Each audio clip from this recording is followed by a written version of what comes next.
Hello, let me find my screen. Now, what you might see there is the first slide, but let me just,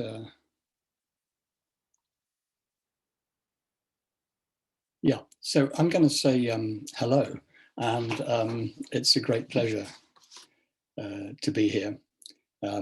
Thank you, Zoritza, for organizing this, and Macmillan for sponsoring, and all these wonderful speakers that are coming during the day for being here, and everyone else for making this event. So thank you all for coming along, and thank you International House and International Houses and other institutions, no doubt. Do please say hi in the chat box, though I may miss some of the chat myself while I'm busy trying to hold other things together. It is a pleasure to be here, and you know, delightful, and also, you know, usefully daunting to be speaking with experienced and wonderful colleagues like those I've met so far today, and others of you that are coming along. And thank you, Zoritza, for giving us this really great title, About Learning, because that's really what we need to come back to and sort of let go of all these kind of clever techniques and ways of looking at things and little ruts and grooves that we get into. And we need to come back and ask, you know, what is learning, and how do we help it? So, you know, I think today is also a celebration of learning, at least it is for me, and I guess for you too. I'm going to say one or two things about that, and then I'm going to ask you to put something in the chat box. What I want to say is that for me, this is really just a kind of, so you know where I'm coming from, and you can agree or disagree as you like. For me, learning is first and foremost a joyful and uplifting experience. For me, learning is something that makes me just feel good. And I feel like, hey, this is what I'm for when I find myself learning. And learning may not necessarily happen in a classroom or in a school. It can happen anywhere at any time. But it's something very natural and something that kind of makes me feel more myself. And I extend and take for granted that this may well be true for all the people in my class, that when learning hits them, something in them engages and comes alive, not just as a good learner learning a topic, but as a human who suddenly takes another step into the feeling, hey, this is what I'm for, you know, as if, you know, it's like stepping into the feeling of evolution. This is evolution at work in me, which evolution at human size is kind of called learning. The other thing I think about learning is playfulness is absolutely essential. And I see this, of course, we all see this in children, but we see this in other higher animals, and we see it in ourselves, I think. And playfulness and spontaneity are kind of doing things without fear, without judgment. And when I look at my granddaughter, for example, or at anyone's little children, I can see experimentation. There's no wrong. They're doing things to see what happens rather than to be right. And something happens between toddlerhood and secondary school, and I guess it somehow comes in primary school, I don't know, where there becomes, it's not just to see what happens, it becomes to be right. We experiment to be right, we try to be right. There's a fear of being wrong, there's a judgment, there's error, and so on. I don't want to labor that, but I think that's an important part of the liberating feeling of learning. And my third thing about learning is relationship, that I think learning has a lot to do with relationship. The learner with herself, inside herself and himself, but also the relationship between learners, and particularly in our case, of course, between teacher and learners, and between the teacher and herself and himself. We need to, the relationship in us individually is visible to our whole class, how we are feeling about ourselves. So I think all these things come into play when we talk about learning, and thanks again for that great title. Now, so that's kind of positioning myself. We've had 12 months of pandemic, and we've just been chatting about this. Everything's been up in the air, and not least of all, how do we teach under such circumstances? And when all the cards are in the air, it's kind of easier to get new insights. You know, everything is challenged. And so here's my question. First question for you. I guess we've all learned something from the last 12 months. Now, here's the question, supposing the pandemic went away tomorrow and we all went back to school, let's say, and back to so-called normal things. But anyway, the pandemic goes away and the fear of that goes away. What is the learning that would be left with you from the past 12 months? We've had 12 months of pandemic, now it goes away. You can go back to normal, so to speak, but what would you take with you? What is your learning? What have you learned professionally from the past 12 months? So please, if you would like to share your answer, do. And I'm just going to adjust my screen and go on to presentation mode, which is here. And I'm also looking for the chat, which I've just found.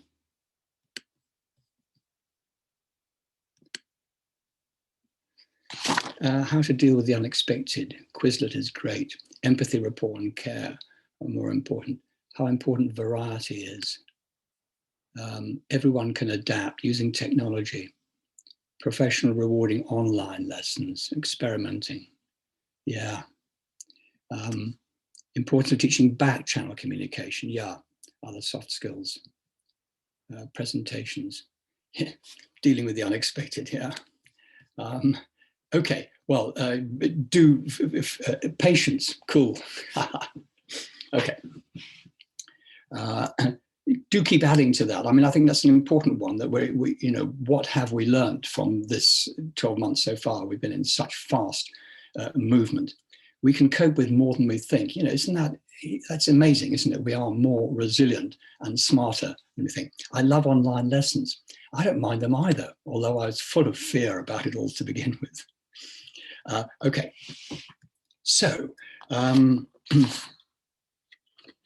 going to really look at two questions about learning that interest me a lot under the title of About Learning. These questions may be new to you, or more likely they won't be new to you, and will reinforce questions that you are already asking yourself. So I'm going to address those two questions and then say a little bit about my experience of online, but not very much, and invite you to ask questions about what I'm going to say and what I've said, either in the chat box or at the end. So these are two questions and two really concrete suggestions for methods and techniques that you could use at any level, whatever your own teaching personality, and in any class and at any time at all. So these are perhaps, techniques come from these, but these are kind of methods, I guess. So two questions. Here's the first, which was in my blurb, so you will have read this perhaps. How can we exploit that students are different, and that even sitting side by side, they're different levels, and even if they're the same level, they're working on different things and they have different needs and different imaginations and so on, difference. And the second one is, where are we? Second one is, how can we enable students to kind of catch sight of their inner learning process so that they become more reflectively aware of what's going on inside them so that they can intervene, so that learning is not just something that's done to them and they are kind of passive, but they are able to have more agency in their own learning. And that first one, for the moment, I am calling upgrades. That's the topic that I'm going to address. And the second one I'm calling, by way of shorthand, inner voice. There's more to it, more to both than those words, but there's the shorthand. And I'll deal with both of those in turn. and make some concrete suggestions, and we'll do some exercises together. And finally, I'll say something about online teaching. Let's begin. Here's the first one, which is addressing this question, exploiting the fact that different levels are learning different things, different needs. And I'm going to look at this under the heading of upgrades. And so let's say a little bit about this, and let's do a couple of practical activities. You may be familiar with this term. I've been using it myself, and Jim Scrivener, we kind of wrote about it probably about 8 or 10 years ago, I guess. And I've been using it a lot, I reckon. And it's something that you probably do, but you may not have applied a term to it. And I think it's worth investigating. And there's a little critique of what correct and correcting and correctness is. And your thoughts about that critique are welcome also. So here we are. This is a kind of a correction. What is correct? Well, correct often means the right words in the right order. I've observed many, many classes, and correct, when the teacher says that's correct, it seems that that is what they're referring to. You, the student, have the right words in the right order. Secondly, correcting makes something that isn't correct into something correct. And there's a problem with that, because once you're correct, you can't be further corrected. You've kind of hit a ceiling. And there are students in our class who are frequently and often and always correct. And there are students who are never correct, who are always somehow, in the way our methodology works, at a disadvantage. And the ones that are correct kind of hit a ceiling. They're correct, so they sit back and can switch off for a moment, or at least the rest of the class may feel they switch off, or at least the rest of the class may feel, gosh, I'm the one that hasn't got there. They're waiting for me. There's a real or imagined sense of impatience enters, which can often come through the teacher, who's got a bunch of students that are correct and a bunch that aren't correct. And what do? A smell of impatience can infect the room. I'm exaggerating just kind of to make the point. So there's a thought about correction. Now, upgrade. Upgrade's different because it improves whatever's offered, whether there's a mistake or not. Of course, if there's a mistake, one way that the upgrade handles it is to deal with the mistake. But you don't need a mistake to upgrade. Whatever is said can be upgraded. So even if the correct words in the correct order, there is something else that can be done. The advantage of this is that it invites the students to do the best that each can do. You can have a separate one for this person and the one sitting next to them and one sitting next to them. If you've got a bunch of teacher interventions that you can quickly wheel out, and I use about 20 separate interventions, which I'm going to share with you. They're all ones you know, by the way, but it's just that I've kind of grouped them so they're handy for this kind of job. So an upgrade, upgrades differentiate. That is to say, you can very quickly with your upgrade differentiate between that student and that student and that student beyond the problem, the issue of correctness. Okay, and the next thing is that upgrade, in this sense, upgrades make class members equal because everyone has got a job to be done. No one can sign off. No one can hit a ceiling. No one is correct and therefore can sit back. Once you're correct, there's something more to be done. And once this student over here who isn't quite correct, there's something more to be done. And that student over there who is correct, but there's something different to be done from this student that's over here. And it's those interventions to be used that enable everyone to work on something different at the same time and in the same task. So just to remind you, don't need a mistake to do an upgrade. So an upgrade is kind of a higher category. It's a more embracing category. Upgrades include mistakes. And here's a kind of phrase that I like. That's correct, but it's not right. And that kind of sums it up. And students really know what that means. Ah, yeah, it immediately cuts through this. They may not know what it is that isn't right, but they know what is meant. That's correct, but it's not right. And suddenly when we have that's correct, but that's not right, it opens up a whole new territory beyond correct, and the ceiling of the limitation of correct. Okay, let me just add this little jumpy thing. Now, what we're going to do is, I just want to illustrate the use of upgrades in 3 phases. And all of you will be very familiar with all of these 3 phases, though you may not call them this. And it's possible that you may conflate these 3 phases in a lesson. And I'm just pulling them apart, not because I always have them apart, but in order to see 3 quite distinct things that are going on that can get conflated. And the situation is this. It's any situation in any class at any level where the students are about to speak. It could be answers to a comprehension question. It could be a grammatical reformulation. It could be slotting vocab into the right slots. It could be observations about a picture. It could be repeating something after someone else. Anything in which they're about to open their mouths to let some words out. So let's just have a look at that. So what I was saying is there's 3 phases. One is where you collect what the students have said, and with the students listening to them.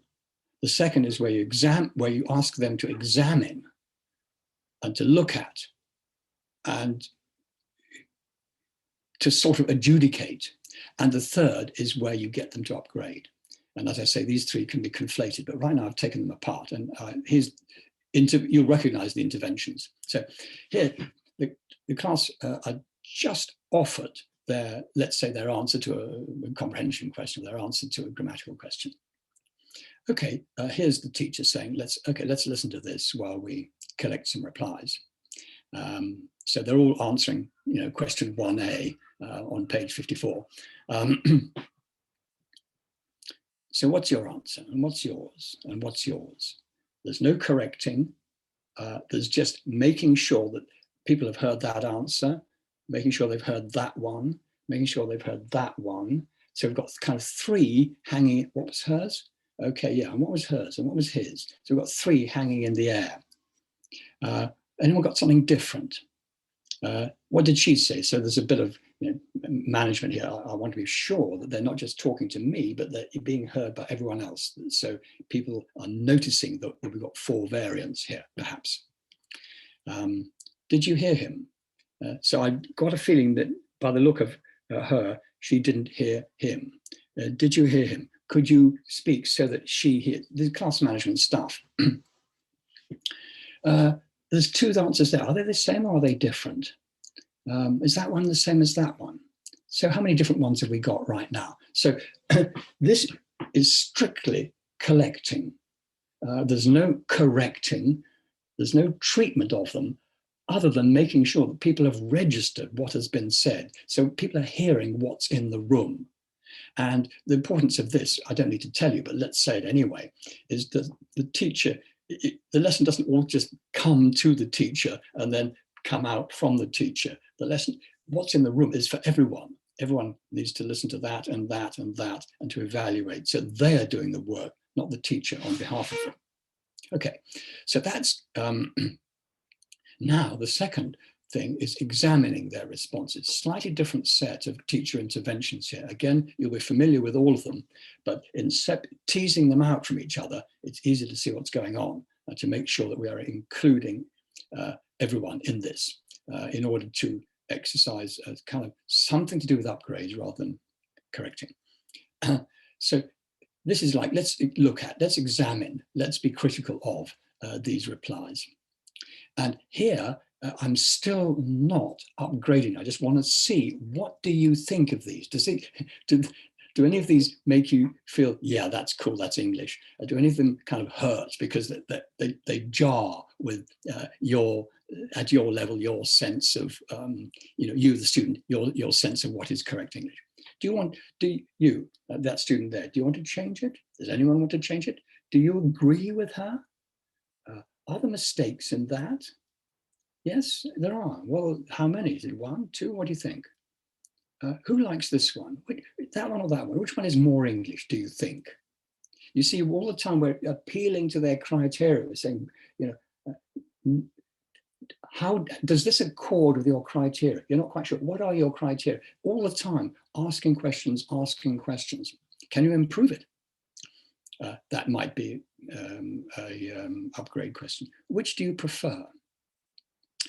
Let's collect the ones on the board. Can you write yours? Can you write hers on the board? Let's put all the different ones up there so we can actually see them and play with them a bit. Now, one of these is correct. I'm going to tell you that, but which one? So these are kind of examining, and as you can see, already beginning to leak into upgrading. And here's the third category, which is upgrade interventions. I'm going to take, let me say what's already obvious to you, but let's say that when a sentence, an utterance is correct, that is to say the right words in the right order, and you want to upgrade it, where do you go? Well, the most obvious place to go is pronunciation, because always you'll find something that can be improved. Now, lots of teachers are not comfortable with pronunciation in the sense of correct sounds, and I'm happy with that. That we don't. I'm happy not to dwell on individual sounds, but there's so much else that we can dwell on. And so here's a first category of interventions.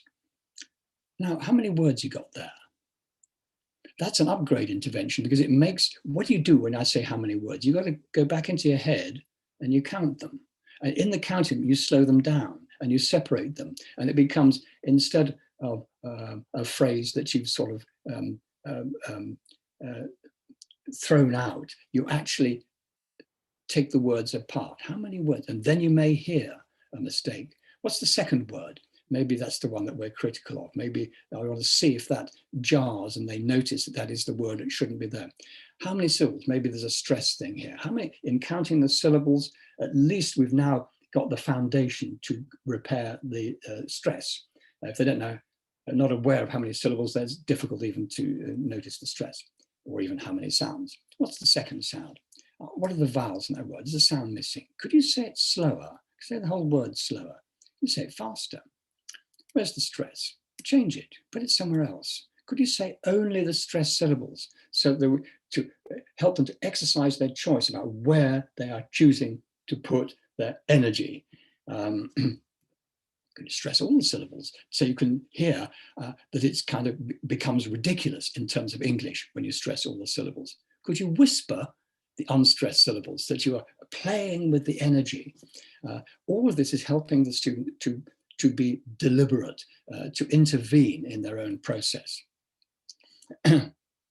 Now, those are, so there's a number one point at which to upgrade, because even your student who's always correct about everything, correct words, there's going to be something that you can do to upgrade, not just the pronunciation front, but on the delivery front. How fast, how slow, how clear, pause between words, connecting the words, some degree of intonation, some degree of feeling, and so on. But the delivery is not the only way. Here are some other kinds of interventions, which I've just put in one list, which are more the word and word order. Another word, can you change a word? Can you join them together? There's a word missing, take a word out. Intonation stuff, say it with, as if you're in love, as if you're bored, as if you're impatient. Then practice it. Now you've got it, practice it in your head. Don't say it aloud, practice it and get it ready. Does it feel right? How do you want to say it? And then, of course, even if once a student is completely right words in the right order and is saying it most beautifully, then there's always another upgrade, which is, could you find another way of saying that? Find two other ways of saying that. So all of this can happen in the same class, and each person listens in to the next person's upgrade and indeed participates in it. And in this way, the class is kind of spontaneous because it bounces around and nothing is ever closed. That's the point. And my you may think I'm exaggerating, and perhaps I am, but my problem with correction is that we keep reaching a ceiling. We keep closing things off. Someone's just beginning to work and then we close it off because it's correct. And actually it needs to go somewhere. The whole class loses out when we just shut it off, because actually something could have been improved on behalf of the whole class. Even if the whole class is not at that level, they will hear it being done. The one over there in that corner of the class who's having trouble stringing the right words together, here's this student over here who's got all the words correct order, and here's this student struggling with saying it nice and smooth, or with connecting the words up. That takes the pressure off that student over there, and while also showing that student over there that there's somewhere to go after they've got the correct words. They can also tune in to English at another level than correct words. Okay.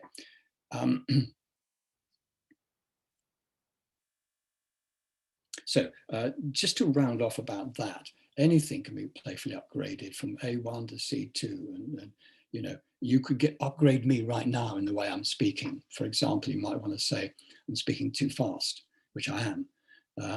You might want to ask me to take a couple of phrases and slow it right down so that it's something that is less rushed and kind of carries more feeling and meaning. You know, in which case you would be kind of in the role of the producer of a scene in a play, working with the actors. And I often think about that we're like in a little play in our class, and we're doing sort of a little drama improvements. Upgrading itself attracts attention. You know, that's interesting that you can go beyond correct. Suddenly there's a new territory to play in. And feedback is an upgrade, because when you get feedback which enables you to do something more than you just did, already you've opened the territory of upgrade. And so just to finish that off, I think it's obvious that what I'm trying to say is that upgrades invite a different attitude to mistakes, a kind of you know, a liberation from a sort of failure view of mistakes, you know, and I must get it right view of mistakes. Yeah, maybe I want to get it right, sure, but you know, that's not the only thing that mistakes do. Mistakes are part of exploration, they're part of spontaneity, they're part of creativity, they're part of what we need. Mammals make mistakes, you know, we see baby mammals, baby humans, you know, they don't have mistakes, they just do things to see what happens. Okay. So if you've anything to say about upgrades, please, you know, stick any comments you got in the chat box. And if you've got any questions, we'll come to those after the next little bit. And the next bit is inner voice. So let's just have a look at that. This is the second question.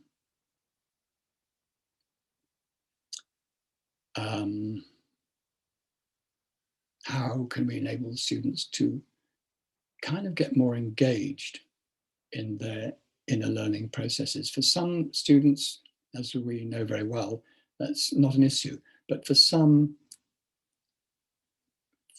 it is, and it would be helpful if they were able to look inside and see what's going on. So this is what I've called inner voice. It's actually inner voice and inner ear. So we're going to do a little activity now. This is activating the inner voice. And again, we're at that point where students are about to speak. And we'll do a real-time exercise now and discuss it in a minute.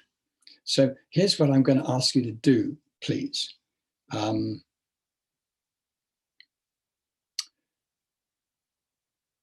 I'd like you, please, to do this, to make a sentence about yourself now in this webinar. It can be anything you like, as long as it's about you, it's about right now, and it's about you in this webinar. And it must be true. And there's one other thing, that it must be 6 words long, exactly. And there's one other thing, is that you mustn't write it down. It's got to be in your head. So 6 words, true. Don't write it. It's about you.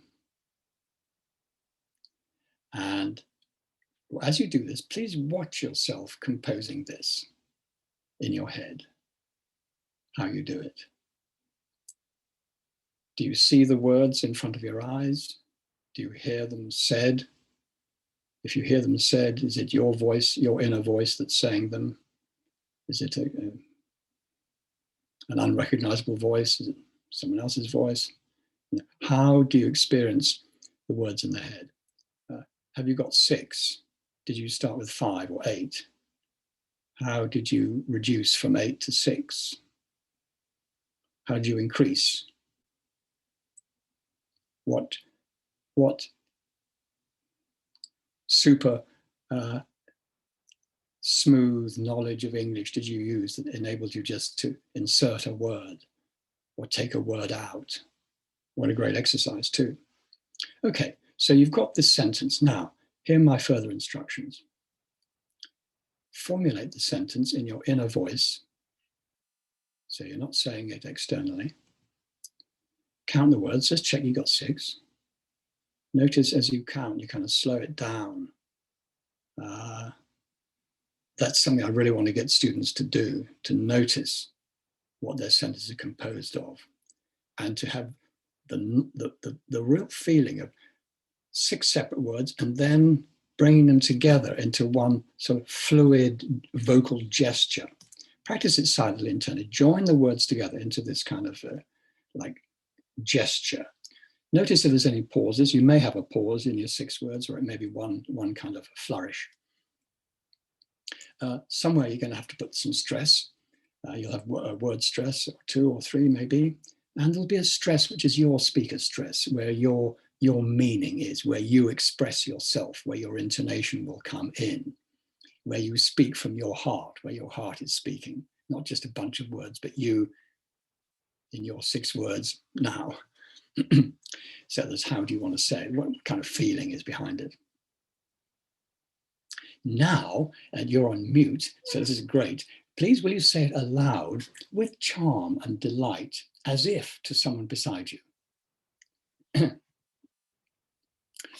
So, what you've just done is, we've done it real slow here, of course, just as an example, is to create something using the inner voice, to notice it, to play with it, as it were, on a workbench inside there somewhere, to rehearse it internally, and then at the final moment to let it out. And this is where I ask students to turn to their neighbor, or if we're online, we do it a bit differently. And to say the student, and to say the sentence, and people are always delighted to hear each other's sentences. And there's something else. This is jumping ahead a bit now. Once students are used to this, which they get used to very quickly because it's how the brain works, in fact, once they're used to this, I'll say, go back inside and listen to it in your voice, and then come out and say it again. Do you notice any difference between how you are rehearsing it and hearing it internally and how it is when it comes out? And most students, when they get used to this, say, yeah, there is a difference. And I say, well, which one sounds more English to you? And mostly, not all, but mostly they say, well, the one that's inside. And I say, well, why is it that the one outside sounds a bit more clanky? And they'll think a bit and they'll say, well, it's because inside I haven't got to worry about my muscles of my tongue and lips. But when it comes out, I've got to get them to do something, and they don't always agree. This is a fantastic observation. And what's more, this shows that in each of us, there are always 2 sentences, an internal version, which is before muscles, and an external version, which is after muscles. And usually, and you can check this out for yourself, the internal version is, so to speak, better. It's more upgraded. And the external one degrades a bit because we're still working on the aspects of coordination of these various muscles. Very interesting. And it gives students a place to go back to repair and rehearse before coming out again. Okay, so here's my summary of this. What I'm saying to the students is, get ready to say it, but don't. And that's kind of activating the inner voice. Then I'm saying, okay, say it aloud, but just for yourself. And that's the private voice. You don't usually get that in the classroom because students aren't kind of allowed to speak aloud because for fear of being corrected. And we don't have a slot in our methodology for the private voice, which is say aloud without anyone listening to. In other words, to test out the muscles, to test out the feeling of speaking. We usually jump from inner voice to public voice, which is where you say it in order to strike someone else with your sentence to be heard. So here we are, inner voice, private voice, public voice. And by the way, online, this works well because inner voice is, no one's going to hear it anyway, that's inside. Private voice is on mute. And there you are saying something aloud, but privately, not for anyone else. And then public voice would be when you unmute.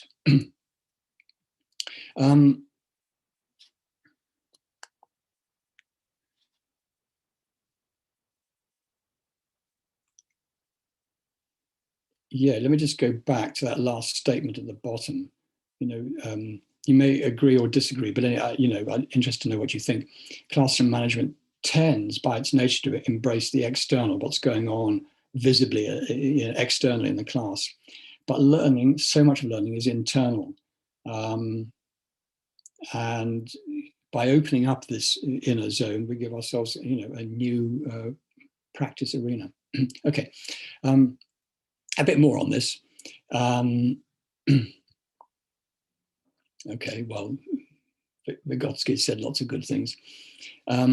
So I want to expand it now to include the inner ear, which, as you know, the inner ear can continue to hear things many times after only one external hearing. You hear some music in the supermarket and then it's in your head for half an hour after you come home. You hear someone say a phone number and you can hold it in your head for quite a while until you get to the phone, maybe for 5 or 10 seconds until you dial it yourself. Same with a sentence in a classroom. You can hear a lot from one hearing. And our teacher repetition may not help that. If the teacher were to say it once and then ask the students to hold it and hear it and do what they can with it, and then maybe another repetition, hold it and hear it, there's already an inner tape loop, so to speak. And the inner voice, which allows us to configure and to review and to rehearse before speaking aloud. So I differentiate between inner ear and inner voice. Now, let's do one more little exercise. This is an inner ear exercise, all right? And so my instruction here is always listen and don't repeat. And I want you to actually hear it internally.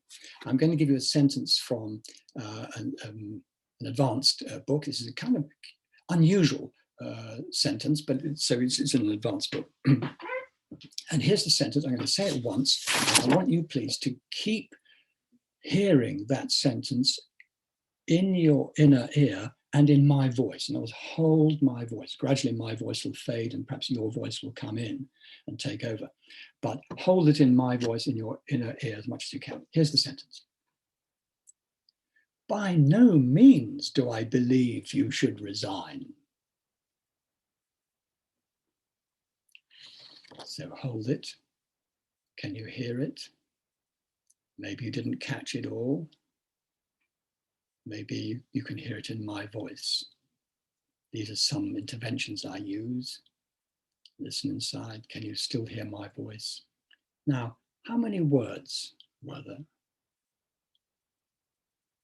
Do you want to hear it again? Is a question I could ask. Could you change it into your own voice? So I'll ask you that now. Let that sentence change into your own voice inside.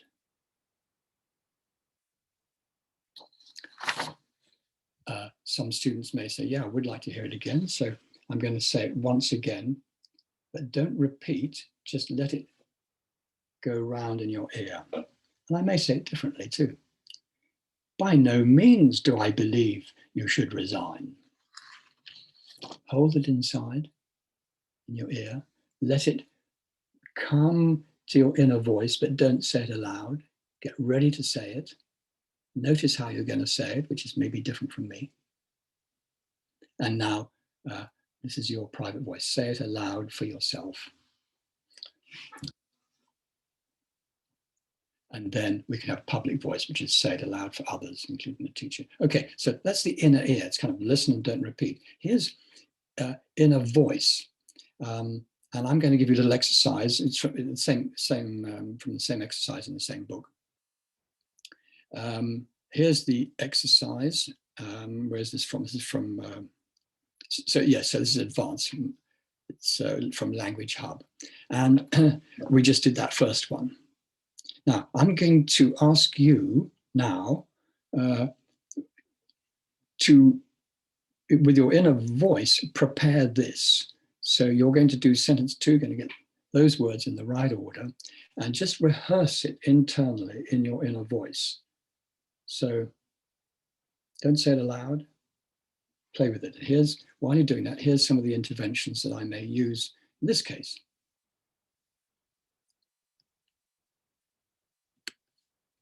Okay, get your sentence ready. How many words are there? Where are you going to put the stress? Could you join the words together? This is all in your inner rehearsal, your inner voice.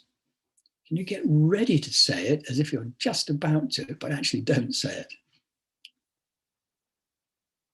Okay, now say it aloud to yourself at home. You're on mute. And the question, was it the same externally as internally? It may be, but it may be different, and that's worth noticing.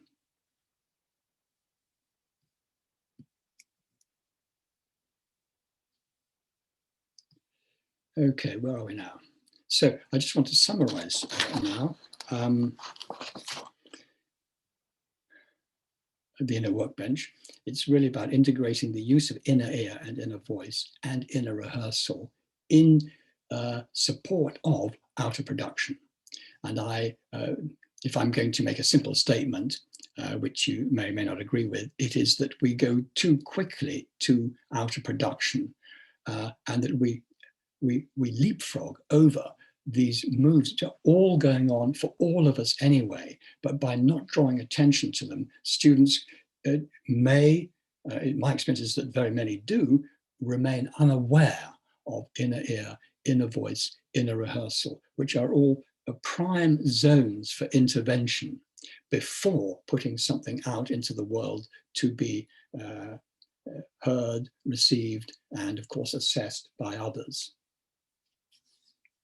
And I think classes become, this is my experience, classes become richer zones for work once we've got this internal and external work going on kind of in the air together. So there was inner listening, and as regards the voice, there's inner listening because we can hold things for quite a long time, for 5, 6, 7, 8, 9, 10 seconds longer in the inner ear. We can even hear pronunciations that we can't say. We can hear words that we don't know. We can hear the teacher's articulation. We can hold it in our head, and yet I can't reproduce that. This is really, really interesting.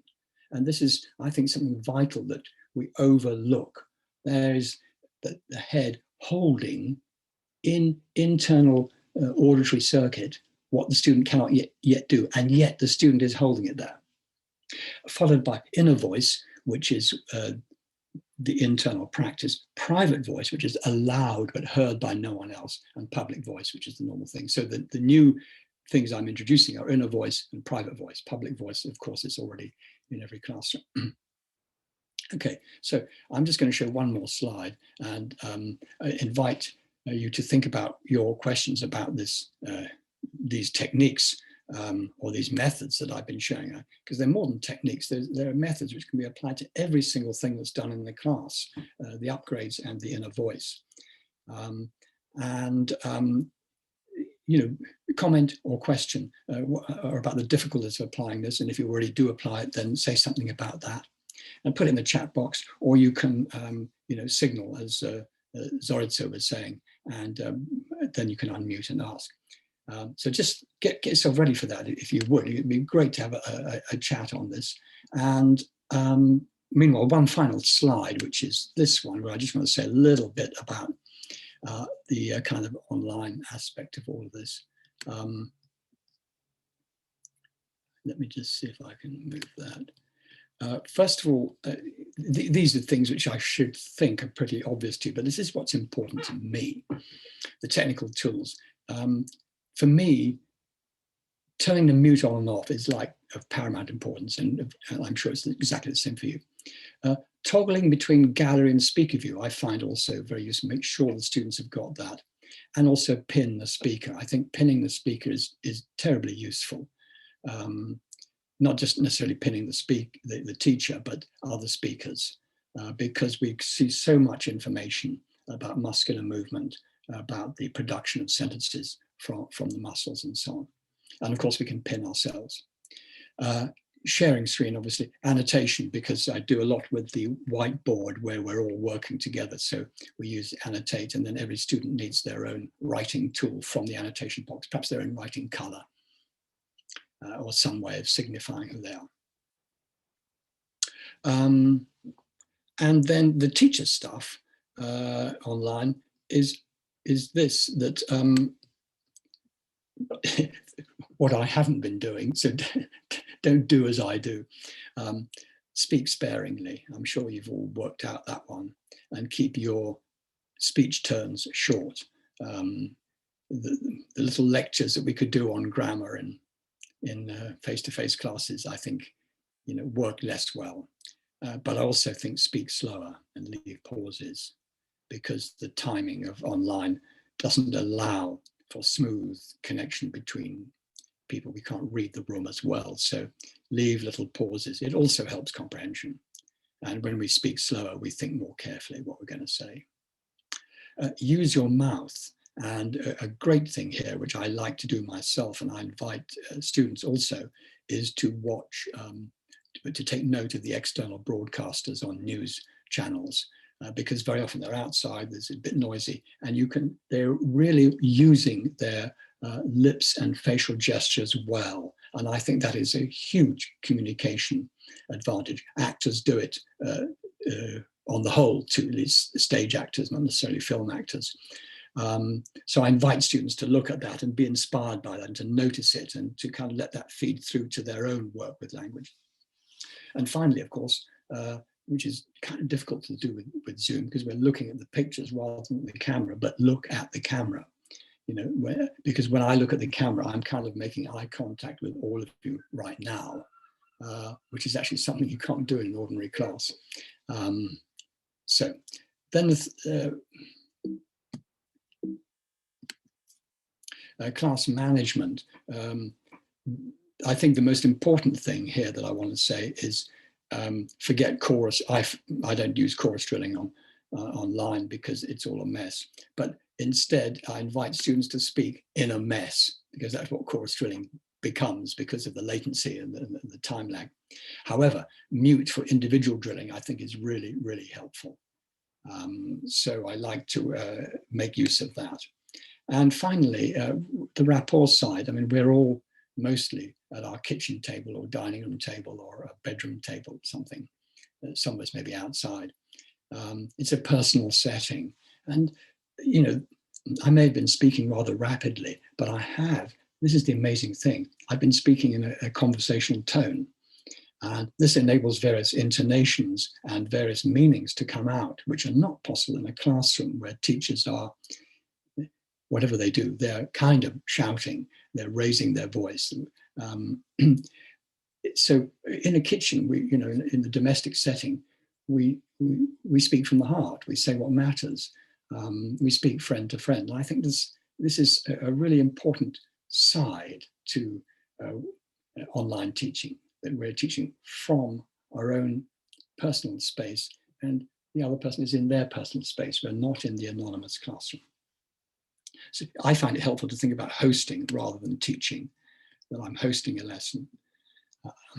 I find it helpful, to think about coaching rather than instructing. And finally, I think all this adds up to being simple and being human and being ourselves and having a glass of water. Okay, that's it. And I would like to... Well, if I can add, thank you, Adrian.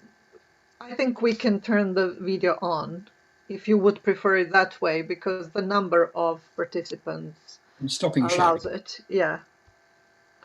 So if you feel more comfortable just raising your hand or indicating that you would like to ask a question, that's really okay.